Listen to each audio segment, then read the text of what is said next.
শুভ দীপাবলির শুভেচ্ছা সকল বন্ধুদের। সবাই ভালো থাকবে, আশা করি দীপাবলি সবারই ভালো কাটবে এবং সবাই লাইটিংয়ের জন্য ভালোই প্রস্তুতি নিয়েছো এবং আমাদের প্রদীপ জ্বালানো মোটামুটি হয়ে গেছে, 14 প্রদীপ জ্বালানো হয়ে গেছে, আর রাতে তো লাইটিং আছেই। তাছাড়া আমি একটু জানবো যে আমরা 14 প্রদীপ কেন আমরা জ্বালাই, এটা আমাদের অনেকের হয়তো জানা আছে, আমাদের হয়তো অনেকে জানা নেই, তাই না? তো ব্যাপার হচ্ছে 14 প্রদীপটা আমি যতটুকু জানি না ভুল হবে কিনা, ভুল হলে ক্ষমা করে দিও। 14 প্রদীপটা হচ্ছে 14 জনের উদ্দেশ্যে আমরা যে প্রদীপ জ্বালাই সেটা হচ্ছে 14 প্রদীপ। সেই 14 জনটা কে?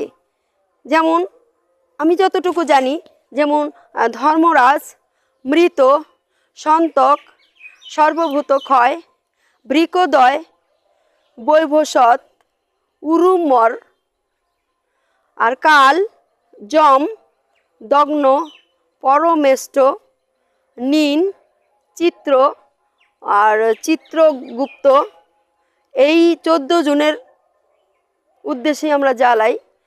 এদের একত্রিত বলা হয় 14 যম, তাই না?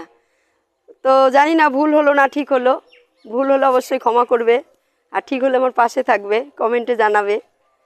সবাইকে আমার দীপাবলির শুভেচ্ছা থাকলো, সবাই ভালো থাকবে, সুস্থ থাকবে, দীপাবলি সবারই যেন ভালো কাটে। জয় মা।